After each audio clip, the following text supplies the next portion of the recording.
Hello students, हम लोग chapter पढ़े अवयव यानी कि मैट्रिक्स। पिछले वीडियो में हम लोग अवयवों के गुणन से संबंधित कुछ प्रॉपर्टीज देख रहे थे। चलिए हम लोग उसमें आगे कुछ और प्रॉपर्टीज देखते हैं। तो मैं पहले यहाँ हेडिंग दे देता हूँ कि अवयवों के गुणन के गुणधर्म यानी कि properties of matrix multiplication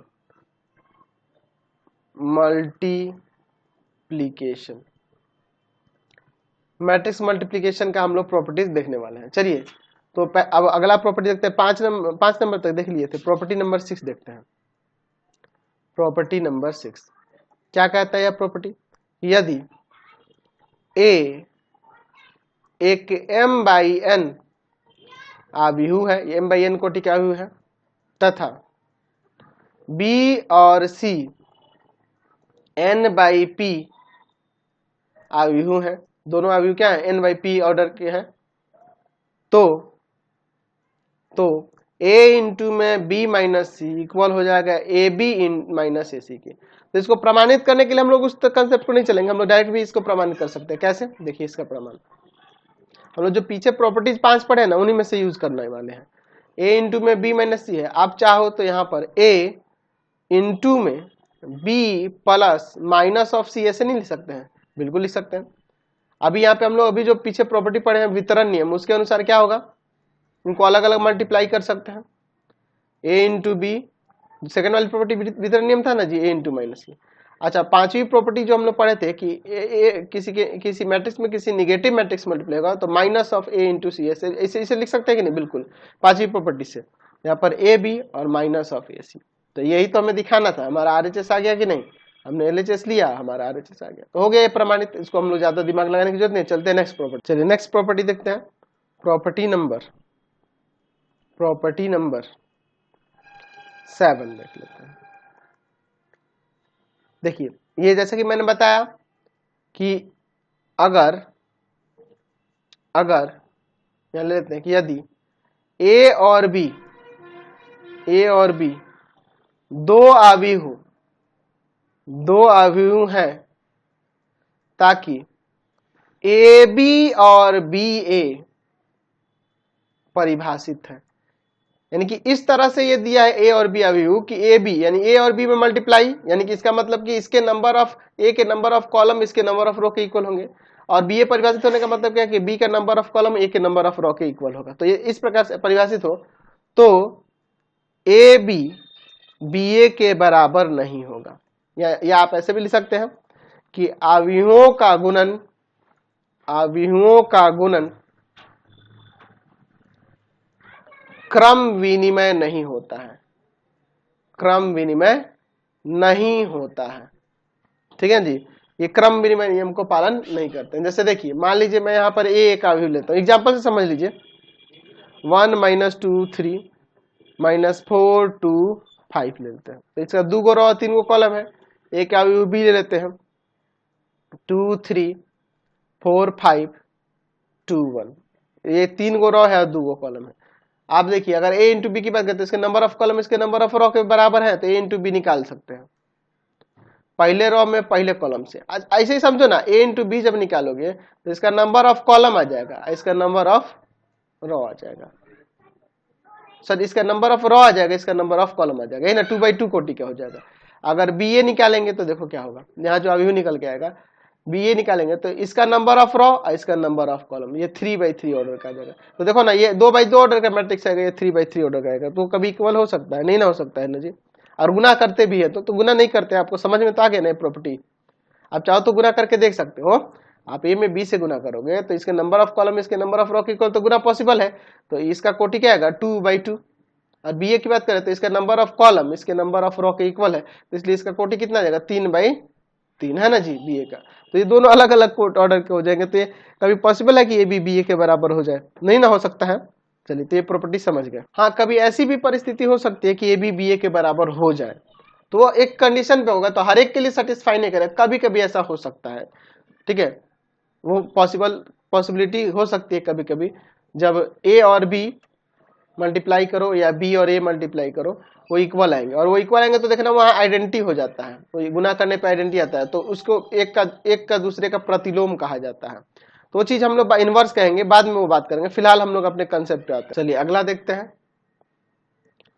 property number 8, यदि ए बी अगर शून्य अवयव है हो तो आवश्यक नहीं है कि ए शून्य अवयव हो या बी शून्य अवयव हो, ठीक है ना जी, ये जरूरी नहीं है, या ए तथा बी दोनों शून्य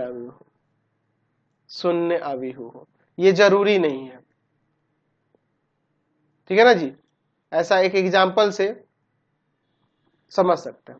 अगर ए अवयव में बी अवयव से मल्टीप्लाई करने पर शून्य अवयव आ जा रहा है, ठीक है ना जी, तो इसका मतलब ये जरूरी नहीं है कि ए शून्य अवयव होगा चाहे बी शून्य अवयव होगा या दोनों शून्य अवयव होंगे। जैसे देखिए एग्जांपल से उदाहरण लेते हैं, ए 1 -1 और 1 ले लेते हैं, बी एक अवयव ले लेते हैं 1 1 1 1, देखो शून्य अवयव कोई नहीं है दोनों में से, अगर गुना करते हैं तो देखिए क्या होगा, इसके पहले रॉ के एलिमेंट से इसके पहले कॉलम में तो 1 और फिर प्लस का -1 आ जाएगा, तो एक ही बार लिख देते हैं डायरेक्ट, आप इस 1, अब देखो ना इस पहले रॉ में पहले कॉलम से करोगे तो संगत में 1 -1, दूसरे रॉ में पहले कॉलम से करेंगे तो -1 +1, ठीक है ना जी, ये पहले रॉ में दूसरे वाले कॉलम से करेंगे 1 -1, दूसरे रॉ में दूसरे वाले कॉलम से -1 +1, देखिए सारे अवयव 0 0 हो गए कि नहीं, तो ये मैट्रिक्स शून्य अवयव आ गया, लेकिन जरूरी नहीं था कि ए और बी शून्य, ये भी ना तो जीरो मैट्रिक्स है और ना यही जीरो मैट्रिक्स है, ना दोनों ही जीरो मैट्रिक्स है, समझ रहे हैं बात को। अच्छा अभी हमने एक प्रॉपर्टी देखा कि A B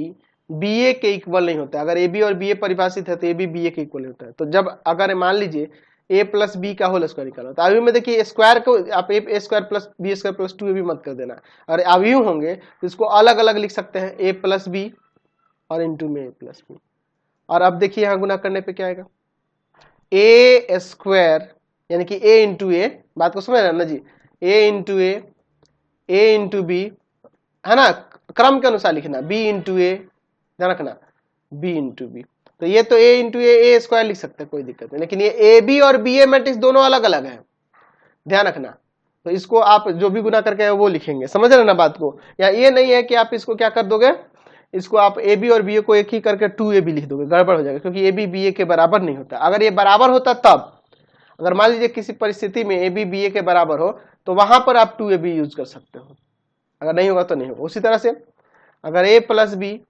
into A minus B दिया तो A square minus B square नहीं लिख देंगे, आप देखो A square minus of A B plus of B A और माइनस ऑफ बी स्क्वायर होगा, ये भी बी ए के इक्वल नहीं होता, अगर बी ए के इक्वल हो तो तब ये कट जाता और ए स्क्वायर माइनस बी स्क्वायर हो जाता, समझे ना जी। तो ध्यान रखना अभी में कि अगर ए स्क्वायर में ए स्क्वायर की बात करेंगे तो वहां ए इंटू ए करना होता है, गुना करेंगे अभी में अभी से, ये नहीं कि सभी एलिमेंट का स्क्वायर कर दिए, ऐसा नहीं है कि अगर अभी ए दिया हो जिसका एलिमेंट 1 2 5 7 है तो ए स्क्वायर पूछे तो आप इसी में लिख दो, नहीं, आप ए अवयव में ए अवयव से गुना करके देखना, यानी कि ये दो बार ये दोनों मैट्रिक्स लिख के और इनको मल्टीप्लिकेशन वाले रूल के अकॉर्डिंग बनाएंगे। अगर ए क्यूब निकालना है तो आप ए स्क्वायर जो पहले निकाले उसमें और फिर ए से मल्टीप्लाई करेंगे, ए का पावर 4 निकालना है तो ए स्क्वायर निकाल कर ए स्क्वायर से मल्टीप्लाई कर दो, ठीक है ना, तो मल्टीप्लाई करके, और ए स्क्वायर कैसे निकलेगा, ए इंटू ए करके, ये नहीं है कि हर एक एलिमेंट का स्क्वायर कर देना है, वो गड़बड़ हो जाएगा, बात को समझे ना जी, क्लियर हो गया कंसेप्ट। अब इसके बाद देखिए, चलिए अब हम लोग बात करते हैं आव्यूह बहुपद के बारे में। आव्यूह बहुपद यानी कि पॉलिनोमियल होगा आव्यूह किसके रूप में जी, मैट्रिक्स के रूप में, यानी कि मैट्रिक्स पॉलिनोमियल, मैट्रिक्स पॉलिनोमियल।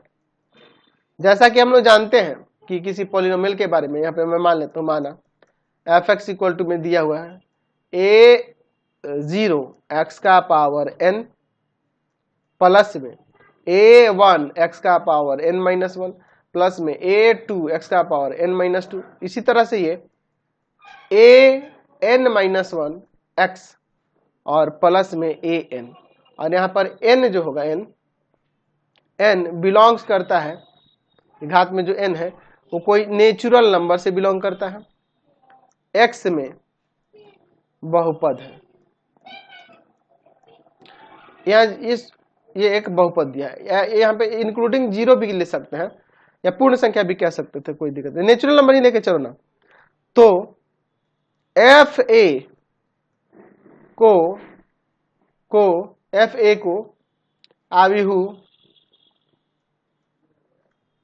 आविहु बहुपद कहते हैं, ए में आविहु बहुपद कहते हैं, ए में आविहु बहुपद कहते हैं।